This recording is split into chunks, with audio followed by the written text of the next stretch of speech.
Hi నమస్తే welcome to I dream. నేను మీ anchor Pratyusha. ప్రతి ఒక్కరి లైఫ్లో రిలేషన్షిప్ అనేది చాలా ఇంపార్టెంట్ కదా. కానీ అది అమ్మాయి అబ్బాయి మధ్య కావచ్చు, లేదంటే పెళ్ళైన తర్వాత భార్య భర్తల మధ్య కావచ్చు. కానీ ఈ మధ్య కాలంలో ఏంటంటే చిన్న చిన్న గొడవలకి విడిపోవడం వరకు, అలాగే చంపుకోవడం వరకు వెళ్తున్నారు. సో ఎందుకు ఇంత ప్రాబ్లమ్స్ వస్తున్నాయి, రిలేషన్షిప్ స్ట్రాంగ్గా ఉండాలంటే ఏం చేయాలి, ఇవన్నీ కూడా తెలుసుకుందాం. వీటి గురించి క్లియర్గా ఎక్స్ప్లెయిన్ చేయడానికి ఈరోజు మనతో పాటు మన స్టూడియోలో advocate and relationship expert Ushasri గారు మనతో ఉన్నారు. సో మేడంతో మాట్లాడి మరిన్ని విషయాలు తెలుసుకుందాం. Hi ma'am. హాయ్ ప్రతిష. ఎలా ఉన్నారు? Good. How about you? I'm very good. Okay, ఈరోజు నేనేంటంటే before marriage. First of all I'm so happy that I am getting my interview with Gen Z. So I'm expecting lot of Gen Z questions. Yeah, తప్పకుండా. ఓకేనా? And యార్ real time problems. ఎందుకంటే నేను పెళ్ళి అయిన తర్వాత ఇదంతా ఒక ఏజ్ గ్రూప్ వాళ్ళతో మాట్లాడాను ఇప్పటి వరకు. But I really like 20, 21, 22 is something which I really want to answer. Yeah, so షూర్గా అడుగుతాను. మీ ఏజ్ గ్రూప్ క్వశ్చన్స్ అడుగున్నాను. షూర్గా. అయితే నేను ఈరోజు ఏం అడగాలనుకుంటున్నా అంటే బిఫోర్ మ్యారేజ్ ఒక లవ్, ప్రతి ఒక్కరి లైఫ్లో లవ్ ఉంటుంది ఇప్పుడున్న జనరేషన్లో. సో లవ్లో ఉన్నప్పుడు ఎలాంటి ప్రాబ్లమ్స్ వస్తాయి, పెళ్ళైన తర్వాత ఎలాంటి ప్రాబ్లమ్స్ వస్తాయి, ఎందుకు విడిపోతున్నారు, ఇవన్నీ అడగాలనుకుంటున్నా. సో రెడీగా ఉన్నారా మీరు?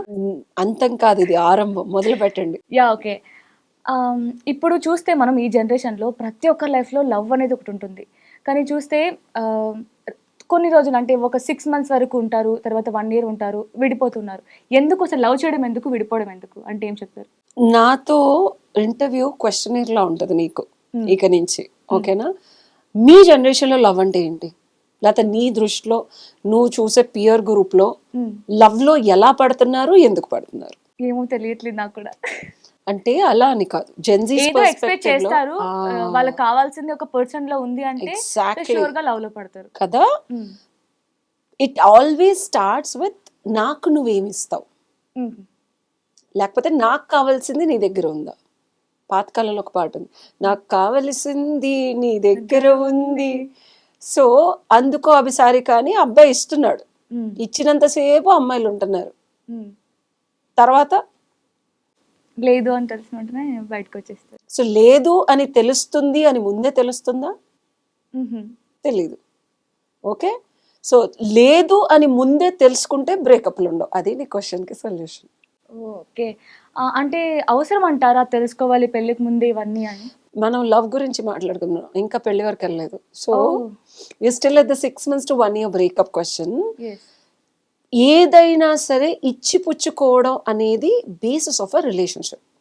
మీ జెన్జీస్ ఏంటంటే, నువ్వు ఒక అమ్మాయివి, ఒక అబ్బాయి నీకు ఇస్తాడు అని తెలిసి నేను బాగా కేరింగ్గా చూసుకొని నీకు కావాల్సినవన్నీ ఇచ్చినంతసేపు నీకు ప్రేమ ఉంటుంది. అటెన్షన్ కానీ, డబ్బులు కానీ, టైం కానీ, ఎనర్జీ కానీ, కేరింగ్ కానీ ఇవ్వనంత ఎబిలిటీ తెలుస్తున్నప్పుడల్లా బ్రేకప్కి వెళ్తావు. కన్సిస్టెంట్గా ఇదే జరుగుతుందా లేదా? ఓకే, మీ దృష్టిలో అబ్బాయిది ట్రూ లవ్, అమ్మాయిది ట్రూ లవ్ అంటారు? అసలు ట్రూ లవ్ అంటే ఏంటి మీరు చెప్పండి. అది కూడా ట్రూ లవ్ అంటే మీ జనరేషన్స్కి తెలియంది, మీ అనుభవంలో లేనిది ఏంటంటే, కష్టం వచ్చినా సుఖం వచ్చినా, అబద్ధాలు ఆడినా అనుమానపడినా, ఒకళ్ళనొకళ్ళు వదులుకోకుండా ఒక బంధంలాగా అల్లుకుపోవడమే ట్రూ లవ్ అనేది. అది నువ్వు నాకేమి ఇచ్చినా ఏమి ఇవ్వకపోయినా, నాకు నచ్చినట్టు ఉన్నా ఉండకపోయినా ఒక విపరీతమైన ఆప్యాయత ఉంటుంది. ఆ స్టేజ్కి వెళ్ళాలంటే ఇచ్చిపుచ్చుకోవడం ఉండాలి, తెగతెంపులు చేసుకొని వెళ్ళిపోయినా మళ్ళీ ప్రాణం కన్నా ఎక్కువ ప్రేమించేలా ఉండాలి. అది ట్రూ లవ్ అంటే. ఓకే, ఇప్పుడు కొంతమంది అంటే అది అబ్బాయి అమ్మాయి ఉండదు, అంటే ట్రూ లవ్ అనేది అమ్మాయిలే ట్రూగా చేస్తారు, అబ్బాయిలే ట్రూగా లవ్ చేస్తారు, అలా ఏమి ఉండదు. జెండర్ స్పెసిఫిక్ అనేది ఎప్పుడూ ఉండదు, గుర్తుపెట్టుకో. ట్రూ లవ్ అనేది ఒక తల్లి ఒక బిడ్డ మీద చూపించేది. చెప్పాలంటే purest form of love, purity గురించి చెప్తున్నాను, ట్రూ గురించి చెప్పట్లేదు. The purest form of creation అనేది తల్లి బిడ్డ మీద. అది immaterial to humans, it is every living being. That's the pure love. Okay, అందులో కూడా కల్మషాలు ఉంటాయి, అదే మాయ క్రియేషన్లో ఉండే ఫ్లాస్ అన్నమాట, వైరస్ లాంటిది. అట్లాంటి తల్లి కూడా బిడ్డని ఇబ్బంది పెట్టేసి చంపేసే స్టేజ్కి, పావే తన గుడ్లను తిన్నట్టు ఇప్పుడు నువ్వు అడిగినట్టు చావులు, బాయ్ ఫ్రెండ్ కోసం తల్లులు పిల్లల్ని కూడా చంపేస్తున్నారు. అవునా? సో అందులో కూడా ఫ్లా ఉంది. So there is no generic thing. Fact is different from truth. సూర్యుడు పొద్దున్నే ఈస్ట్కి ఉదయిస్తాడు, సాయంత్రం అయితే ఇట్లాగా అస్తమిస్తాడు అనేది ట్రూవా ఫ్యాక్టా? ట్రూని. ట్రూ కదా. అది నీ పర్స్పెక్టివ్లో ట్రూ. సో అమ్మాయిలే అబ్బాయిలది ట్రూ లవ్ అనేది ఉంటుందా ఉండదా, అసలు ఎవరిది ట్రూ లవ్ అంటే నీ పర్స్పెక్టివ్లో సూర్యుడు ఈస్ట్కి ఉదయిస్తున్నాడు. నేను ఇంకో పర్స్పెక్టివ్ చెప్తా. నేను ఎర్త్ మీద కాకుండా జూపిటర్కి వెళ్ళాను అనుకో, యాంగిల్ మారిపోద్ది. మూన్ మీదకి వెళ్తే ఈస్ట్ ఉదయిస్తున్నాడు, ఏం మాట్లాడుతూనే ఉంటారు అక్కడ మూన్ మీద ఉన్నోళ్ళు. కరెక్ట్. అసలు సూర్యుడి మీదకి వెళ్ళాను నేను ఉదయించడం ఏంటి, అన్ని నా చుట్టూ తిరుగుతున్నాయి అంట. So where is the truth? So true love కానీ, మనం చూసే యాంగిల్ బట్టి ఉంటుంది. రిలేషన్షిప్స్ కానీ, బ్రేకప్స్ కానీ ఎలా చూస్తున్నావు, ఏ పర్స్పెక్టివ్లో అప్రోచ్ అవుతున్నావు, ఎందుకు అవుతున్నావు. సూర్యుడు భూమి చుట్టూతో తిరుగుతున్నాడని నువ్వు అంటావు ఇక్కడుండి, అరే నా చుట్టూతో అన్ని తిరుగుతున్నాయి రబ్బయ్య అని సూర్యుడు అంటాడు అక్కడుండి. సో అమ్మాయిల చుట్టూతో అబ్బాయిలు తిరుగుతున్నారా, అబ్బాయిల చుట్టూతో అమ్మాయిలు తిరుగుతున్నారా? ఇప్పుడున్న జనరేషన్ అయితే ఇద్దరు తిరుగుతున్నారు. ఎగ్జాక్ట్లీ. సోలార్ సిస్టంలో ఎలా అయితే తన చుట్టూ తను తిరుగుతూ సూర్యుడి చుట్టూ తిరుగుతుందో భూమి, అలాగే ఇండిపెండెంట్ కావాలని కోరుకునే అమ్మాయిలు వాళ్ళ ఇండిపెండెన్స్ వదులుకోకుండా వాళ్ళ ఎబిలిటీ, వాళ్ళ ఈగో అనుకో, వాళ్ళ సెల్ఫ్ సాటిస్ఫాక్షన్ అనుకో, లేకపోతే వాళ్ళకి నచ్చిన పనులు చేసుకోవడంలో ఆటంకాలు క్రియేట్ చేసే ఎవరినైనా పక్కకి తోసేస్తున్నారు, ఇంక్లూడింగ్ తల్లిదండ్రుల్ని. తెలుసా నీకు ఇది? అవును.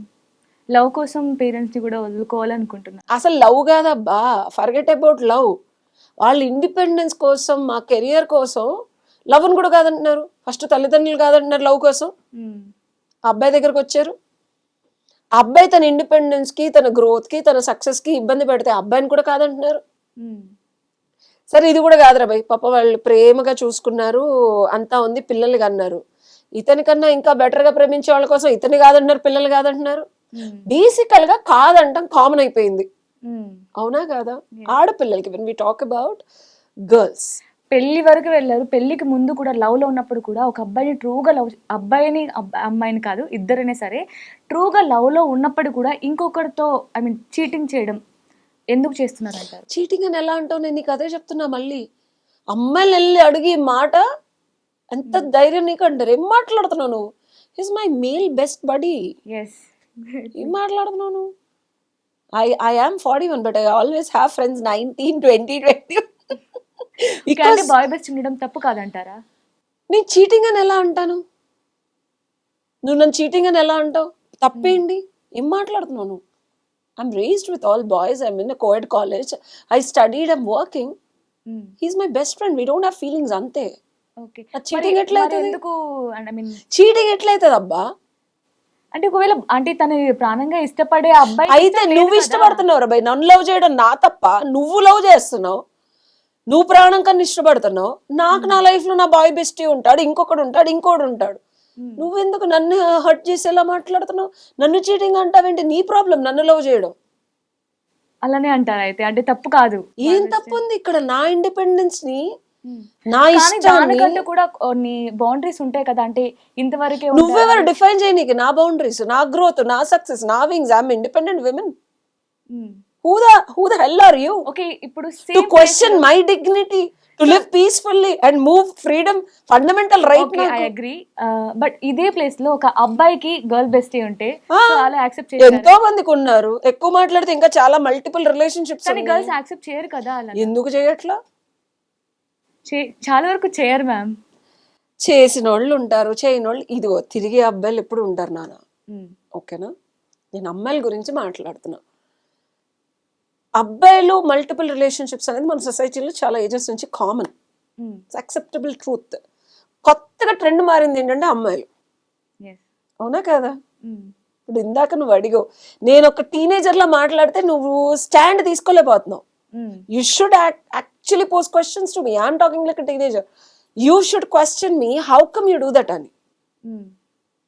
Ask me questions. Me, being a 21-year-old, 24-year, I finished my college. I got a nice job, 40-50K. Okay?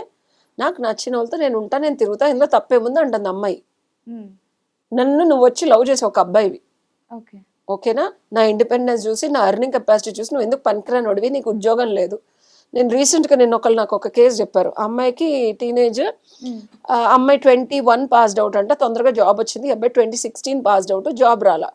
ఆ అమ్మాయికి సపోర్ట్ చేశాడు, ఇమీడియట్ TCS జాబ్ వచ్చింది. 2021 నుంచి 2025కి సమ్ 60K శాలరీ వెళ్ళింది ఎవరికి? అమ్మాయికి. ఆ అమ్మాయికి. ఓకే. ఓకే, సో ఆ అమ్మాయి మల్టిపుల్ పీపుల్తో మాట్లాడుతుంది, నన్ను వాట్ ఎవర్ అంటున్నాడు. అరే తప్పే ముందర భయ అన్న అందులో.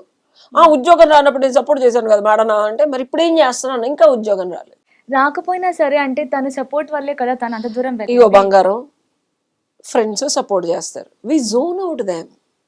పెళ్లి చేసుకోవాలని ఎక్కడుంది? నీకు ఇష్టమై సపోర్ట్ చేసావు అంటుంది అమ్మాయి. అప్పుడు అనిపించింది నేను చేసుకోవాలని, ఇప్పుడు అనిపించట్లా, మారిపోయింది నా ఎక్స్పెక్టేషన్స్. What's wrong? ఇలానే మాట్లాడుతున్నారు అమ్మాయి కాదా? మాట్లాడతారు, బట్ అది అరే నా ఇష్టం రాబాయ్, అప్పుడు నీ మీద ఫీలింగ్స్ ఉన్నాయి, అప్పుడు లవ్ అనిపించింది. జీవితాంతం ఒక అర్భకుడిని, ధనార్జన లేని వెధని, ఎందుకు పనికిరాని వెధని మగాడని నేను ఎందుకు చెప్పుకుంటా? When I am earning, when I have more, ఒక లక్షన్నర ఉద్యోగం చేసే అబ్బాయి ఉన్నప్పుడు, హీజ్ ఎ ప్రొవైడర్. అమ్మాయికి ఏం కావాలి? నేను డబ్బులు సంపాదించి, నా శరీరం ఇచ్చి, నా మనసు ఇచ్చి, నా రెస్ట్రిక్షన్స్, నువ్వు నా జుట్టును పట్టుకొని పీకుతా ఉండి, వాళ్ళతో మాట్లాడు దీళ్ళతో మాట్లాడదు అని చెప్పి నేనే నీకు అన్ని తెచ్చిపెట్టి, నేను మొగుడుగా నేను ఎందుకు పిచ్చిదాన్నా? నేను అన్నా, you think I don't have intelligence to love you and marry you because you just love me? Define love అంటుంది. లవ్ అంటే ఏంటి? ఉన్నావా బంగారం, తిన్నారా బంగారం అంటే అయిపోయిందా? Tell me the practicality of love అంటుంది. తప్పే ఉంది ఇందులో. ఓకే సరే, ఇప్పుడైతే ఇద్దరు స్ట్రాంగ్ గా ఉండాలి రిలేషన్షిప్ లో అంటే ఏం చేయాలి మరి? అబ్బాయి ఏం చేయాలి, అమ్మాయి ఏం చేయాలి? సి, జెన్ జీస్ గురించే మాట్లాడుకుందాం మనం. 20 to 30 లోపు ఉన్న జనరేషన్, ఇప్పుడు మీకున్న జనరేషన్లో ఇద్దరు రిలేషన్షిప్ స్ట్రాంగ్గా ఉండాలంటే డబ్బులు కానీ, ఎమోషనల్ అవైలబిలిటీ కానీ, ఎక్స్పెక్టెడ్ రియాలిటీ కానీ, ఫ్యామిలీ కానీ అడ్డు రాకూడదు మీ రిలేషన్కి. కాంప్లికేటెడ్గా ఉందా? చాలా. సో ఏది బేస్ చేసుకొని మీ రిలేషన్షిప్ స్టార్ట్ చేస్తున్నారు? ఎమోషనల్ అవైలబిలిటీ ఉందనో, బాగా మాట్లాడుతున్నాడనో, బయటికి తీసుకెళ్తున్నాడనో, అవునా? లేదా బాగా కొనిస్తున్నాడనో. ఫస్ట్ పాయింట్ డబ్బులు చెప్పా, అది కావాలండి ఇది కావాలండి అది, ట్రావెల్ ఎక్స్పీరియన్స్ అన్ని, బట్టలు బంగారం అన్ని. థర్డ్ థింగ్ ఏం చెప్పా? మంచి జాబ్ ఉండాలి. సరే, ఈ too much of complicated things వదిలేసే. Family is the biggest problem in any relationship for long term. ఇది ఒప్పుకుంటావా లేదా? లవ్ చేసిన అన్ని రోజులు బాగుంటారు, the moment you want get married and all the trouble will start. అంటే ముందు ఉన్నప్పుడు లాగా ఉండదు అని ఖచ్చితంగా అనిపిస్తుంది ప్రతి ఒక్కరి లైఫ్ లో. రాసుకో ఇది. ఈ ఫ్యామిలీకి వాళ్ళు నచ్చరు, ఆ ఫ్యామిలీకి వీళ్ళు నచ్చరు, వీళ్ళు చెప్పినట్టు వాళ్ళు ఉండరు, వాళ్ళు చెప్పినట్టు వీళ్ళు ఉండరు, అమ్మాయికి నచ్చినట్టు అత్తమామ ఉండదు, అత్తమాకి నచ్చినట్టు అమ్మాయి వాళ్ళ పేరెంట్స్ ఉండరు. So all this troubles will come. So consistent గా లాంగ్ టర్మ్ లో మీ జెన్జీస్ రిలేషన్షిప్ ఉండాలంటే ముందు మీకేం కావాలనేది మీకు క్లారిటీ ఉండి, మీకు కావాల్సింది ఎదుటివాడు ఇవ్వకపోయినా నేను ఇతనితోనే ఉంటాను అంటే ఉంటుంది. ఓకే, అంటే ఇప్పుడున్న జనరేషన్ లో అలా ఉన్నారనిపిస్తుందా మీకు? ఉంటారని నువ్వు అనుకుంటున్నావా? ఉంటారు షూర్ గా. నేనే ఒక అమ్మాయిని, నాకు కావాల్సిన డబ్బు ఇవ్వడు అబ్బాయి, అందంగా ఉండడు, రోజు తిడతాడు, ఎమోషనల్ అవైలబుల్ ఉండడు. అంటే మీకు కావాల్సిన దాంట్లో ఏదో ఒకటైతే ఉంటుంది కదా. విను, ఎమోషనల్ అవైలబుల్ ఉండడు, పెళ్లి మాత్రం చేసుకుంటాడు. ఒకటి, నీకు కావాల్సింది పెళ్లి, the biggest long term relationship ఇచ్చాడు. కానీ నిన్ను బయటకు వెళ్ళనివ్వడు, ఎవరితో మాట్లాడినివ్వడు, అసలు ఎవడు ఉండద్దు, రెస్ట్రిక్షన్స్ చేస్తాడు. ఉంటావా? పెళ్ళి ఉందిగా, ఉందిగా, నువ్వు అన్నావుగా ఉన్నట్లు ఏదో ఒకటి ఉందిగా. పెళ్లి అనేది ఒకటి సరిపోదు కదా. అంటే సరే ఓకే, ఎందుకు పనికిరానిదవా? బాగా లవ్ చేస్తాడు, ఎమోషనల్ అవైలబుల్ ఉంటాడు, ఎక్కడ కావాలంటే అక్కడ తీసుకెళ్తాడు, జాబ్ చేయడు, నువ్వు నీ మీద ఆధారపడి తింటూ ఉంటాడు.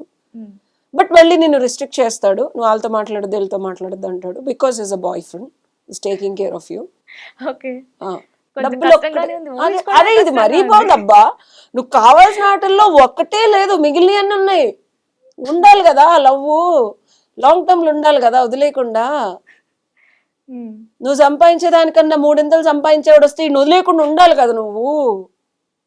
సంపాదన ఒకటే కాదు, నువ్వు మిస్ అవుతున్నావు మళ్ళీ. You stick back to the question that you asked. సంపాదన ఒక్కటే లేకుండా మిగిలిన ప్యూర్గా ఉంటాయా? అట్లా ఎక్కడ మ్యానుఫ్యాక్చర్ చేయడు గాడ్. వాడికి ఇన్సెక్యూరిటీస్ ఉంటాయి, నువ్వు ఎవరితో మాట్లాడుతున్నావు అన్న కన్సర్న్ ఉంటుంది, వాడితో మాట్లాడినప్పుడు పిక్ డ్రాప్ అన్నీ ఉంటాయి. టార్చర్ ఉంటుంది. ఇతనితో పెళ్లి చేసుకొని లైఫ్ లాంగ్ లవ్ కదా, ఉండాలిగా, ఉంటావా? ఇంకోటితో సైడ్ ట్రాక్ నడిపిస్తావా? ఎవడన్నా మంచి గోక్తే పచ్చిగా అడగాలంటే ఇది. సో మనం కబుర్లు పక్కన పెడితే రియాలిటీలో ఇద్దరు వ్యక్తుల మధ్యలో జెన్జీస్లో లాంగ్ టర్మ్ రిలేషన్షిప్ ఉండాలంటే ఎదుటి వాళ్ళు ఏమి ఇచ్చినా ఏమి ఇవ్వకపోయినా ఆ మనిషి మీద ప్రేమ ఉండాలి. ప్రేమ రావాలి, ఓకే, ఒకటి ఉండాలి. ఎక్స్పెక్టేషన్స్ ఉండకుండా ఉండకుండా ఎట్టుంటే అసలు ఎక్స్పెక్టేషన్ లేకుండా ఒక మనిషితో ఎందుకు మాట్లాడుతావు బంగారం? మరి ఇంకెందుకు రిలేషన్షిప్ అనేది? ఎక్స్పెక్టేషన్ సరే, నువ్వేం ఎక్స్పెక్ట్ చేయకుండా ఒక అబ్బాయి ఉన్నాడు. Expectation in the sense costly gifts, money ఇవే కాదు కదా. అంటే నీ దృష్టిలో ఏంటి? నా దృష్టిలో అంటే మనకి టైం ఇవ్వాలి అండ్ మన మీద ప్రేమ ఉండాలి, కేర్ ఉండాలి. ఇందాక చెప్పిన సినారియో కూడా అదే. వాడి దగ్గర డబ్బులు లేవు, టైం ఇస్తాడు, ప్రేమ ఇస్తాడు, పిక్ అండ్ డ్రాప్ చేస్తాడు, నువ్వు నచ్చినట్టు కుక్కలాగా పనిచేస్తాడు. సరే అదే అమ్మాయి ఉంటే అబ్బాయి అలా యాక్సెప్ట్ చేస్తారా? అది వాడి ఇష్టం. అలా ఒక అమ్మాయి ఉంది, అంటే అమ్మాయికి జాబ్ లేదు, అమ్మాయికి అసలు ఇప్పుడు మీరు చెప్పారు కదా అబ్బాయి సేమ్ సిచ్యువేషన్ లో అమ్మాయి ఉంది, సో ఆ అబ్బాయి యాక్సెప్ట్ చేస్తారా అలాంటి అమ్మాయిని? చేస్తాడు. ఎందుకు చేస్తారు అంటే విను, చేస్తాడు, ఇంకొకళ్ళు కూడా పెట్టుకుంటాడు. ఇది కరెక్ట్. అమ్మాయి కూడా అంతే. అసలు ఎవరు చెప్పాడు లవ్ ఉందని? అసలు మీకు బేసిస్ ఆఫ్ లవ్ తెలియదు మీ జనరేషన్ కి. లవ్ అని అట్రాక్షన్ అంటారు. ఏమంటారు? అట్రాక్షన్ అంటారు. ఇంకా ఎక్కువ మాట్లాడాలంటే సంజోత. నువ్వు నాకు ఇది, నేను నీకు ఇది ఇస్తా. దీన్ని మనం లవ్ అనే ముసుగులో కొంచెంసేపు గుద్దుకుందాము, అయిపోయిన తర్వాత విడిపోదాం. ఇదే జరుగుతుంది. సో చూసారు కదా, మీకు కూడా మీ రిలేషన్షిప్లో మంచి మంచి సజెషన్స్ కావాలంటే, ఇంకా రిలేషన్ స్ట్రాంగ్గా ఉండాలి, ఇంకా మీ రిలేషన్షిప్లో ఏమైనా ప్రాబ్లమ్స్ ఉన్నా మేడంతో మాట్లాడాలనుకుంటే జస్ట్ స్క్రీన్ మీద కనిపిస్తున్న నెంబర్కి మీరు కాంటాక్ట్ అయితే చాలు. Thank you so much for watching. Thank you ma'am. Thank you. And for more videos, please subscribe to iDream. Please subscribe to iDream. Please subscribe iDream. And please subscribe to iDream.